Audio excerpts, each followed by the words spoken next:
y'all? Just decided to do a little different background.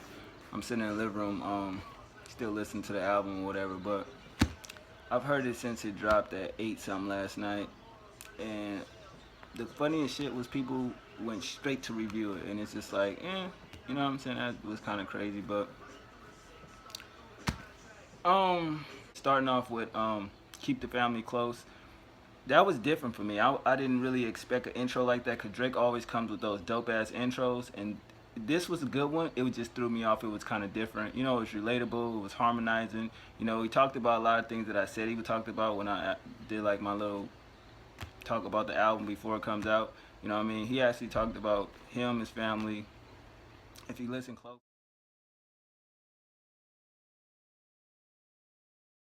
He actually talks about Nicki Minaj, you know what I'm saying, how she kind of wasn't loyal or whatever, but Keep the Family Close definitely opened up the album in a good way. Then it gets to 9, and that was a record I was like, what the fuck is 9?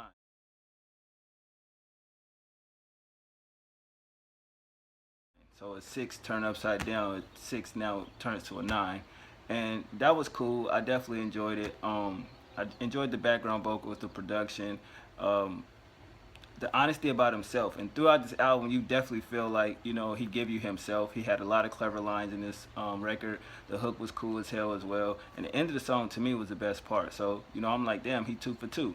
Going into track 3, You With Me, it got kind of the play on the DMX song, how's it going down.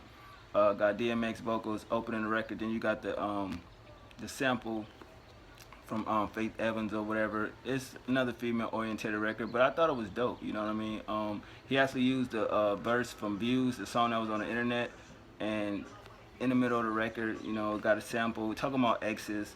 But this definitely was a shocking record to me. This is one of the ones I skipped originally. You know what I mean? And I was like, wow, okay, this not bad. You know how Drake does when he talks about his exes, and he gets into his, I won't call it feelings, but just being himself and just telling you how he feel. Gets into Feel No Ways. This track definitely grew on me, man. Like, it's another female orientated record, but it's dope. The production, I like how it cuts in and cuts out. You know what I mean? He doing his thing with his vocal singing ability and just saying a lot of good shit that I was loving on the record. You know what I mean? So this has to be one of my favorite records. Then this where it gets crazy. We sitting here in track 5, come on, Hype. From the beat, the minute it come on, I was just like, this is literally how my face looked. Listening to it, after the little interlude talk, and the beat coming, I'm like,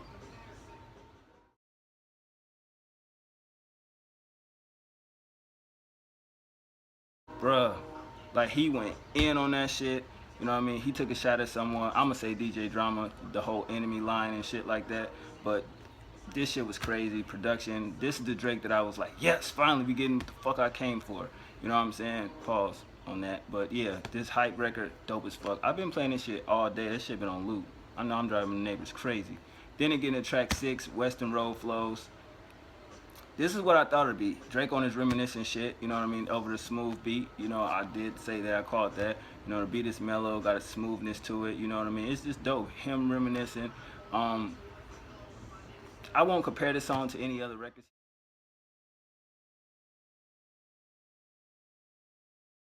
he done like this, but it kind of reminds you of Tuscan Leather, off the last Nothing Was the Same joint, but this is the Drake that I like. Getting into track 7, Redemption. It's cool, it's fair, you know what I mean? I'm just gonna say it's just a situation, talk about an ex-girlfriend.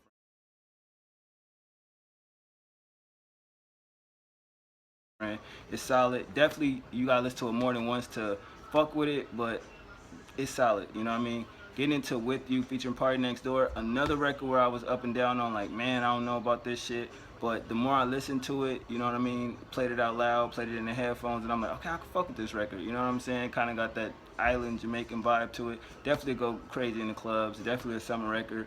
Party Next Door did his thing. I love all the background vocals in the record, and I'm not as gassing and shit. I enjoyed it. If I thought it was whack, it was whack, you know what I'm saying?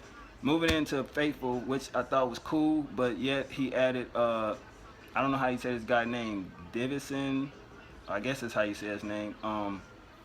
I think that was a great addition to the record, you know what I mean? It definitely made me appreciate it a little bit more, you know what I mean? So I never said the record was bad, it just wasn't up to par of what I thought. But the finished product always is better than, you know, the leak shit. So I definitely fuck with that. Still here. Um, it's cool, you know, it's fair. I'm not gonna say it's a bad record. You definitely could tell you talking to excuse me, Tory Lanez. He kinda got that trap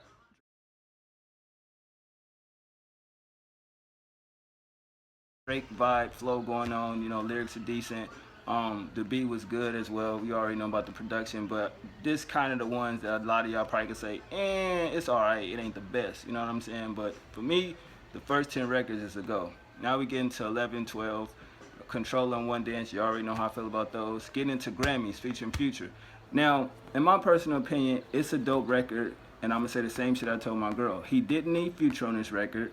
It's dope as fuck, but it does sound like a throwaway record or a record they was working on What a Time to Be Alive.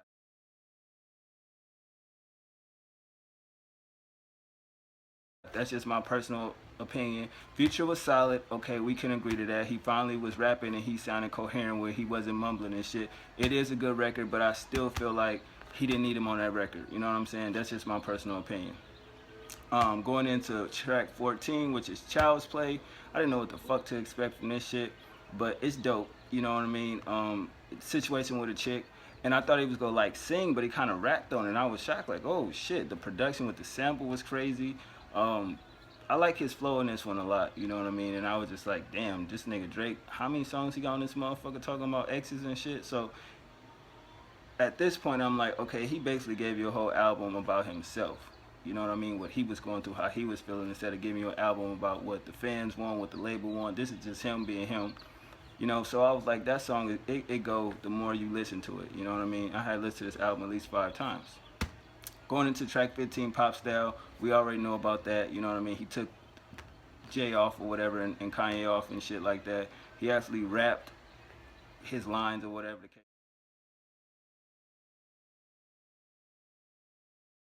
case may be. It's still cool, you know what I mean? The added verse made it a little bit better, so I definitely fuck with it. Getting into Too Good feature Rihanna.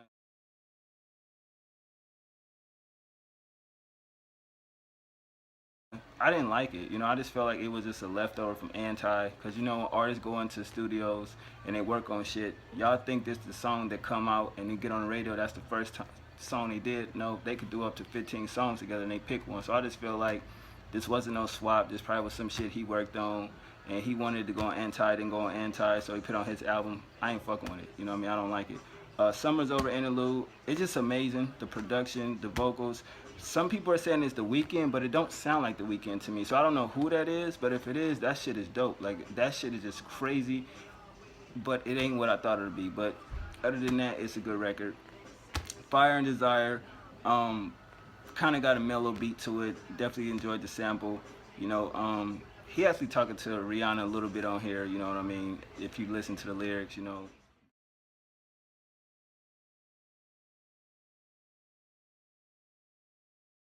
this is what Drake does at the end of the day. He reminisces about exes and says a lot of things about exes. And one of these songs, he actually, I think this was a record where he actually put 3 females that he was knowing and said so much shit about him. It's like, goddamn, like he gave so much info on him and shit like that.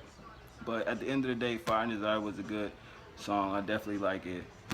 Views, the last record on here, that Whitney sample, that piano, the sample, the flow, the bars, the cockiness of it. This is the Drake that I was waiting for. I feel like this shit should have been a fucking intro record. I'm sorry. My personal opinion, I would have took off Keep the Family or let that be the bonus track and took off Hotline Bling. But Views to me is when the album's over. I fuck with this album, man. Hotline Bling, of course, that shit grew on me. It's a bonus track. You know, this shit cost $13.99. I bought this shit. But overall, man, it's an enjoyable album. You know, and y'all know how I feel about Drake at times, but this is nothing like What a Time to Be Alive. It's nothing like If You're Reading This, It's Too Late. It's just more relatable. It's just like instead of him hitting around that certain little shit, he just, boom, came out and just gave you his innermost deep feelings, you know, about certain shit. And if you ever been through some shit, this is the type of music that Drake makes. Now, some can argue the sake that, oh, it's nothing new, it's still Drake, you know what I mean? I listen to Thank Me Later all the way up to this album, and it's just like, it's still different moments and shit, and I can see how people cannot feel this album, but I do feel like it's gonna take a lot of people, if they're kind of not going through certain shit or not in the mood to hear certain shit, they're not gonna give it the credit it deserves. But the more you listen to it and you actually dissect the lyrics, you will see it was a solid album. This album lived up to the hype, in my personal opinion. It was worth the wait, you know what I'm saying? But overall, 20 songs was a lot. But I mean, I enjoyed 17 of them. You know, to be fair, I give this album, to be fair, it's at least an 8.5 out of 10. You know what I mean? I had it at a 9, but then I was like, just the Hotline Bling and the other songs that he had kind of took away from that. But then he added other elements as far as the production, as far as the shit he was talking about, and a lot of the, even the female records, where it's like, I'm not gonna say female records, it's records just talking about love and relationship type shit. They were deeper, they hit harder, because a lot of that shit even had me thinking like, yo, god damn, you know what I mean? But 8.5 out of 10. Drake views delivered. I fuck with it. Y'all let me know what y'all think. Production was on point, and do I think this is better than The Life of Pablo? Fuck yeah. I'm out.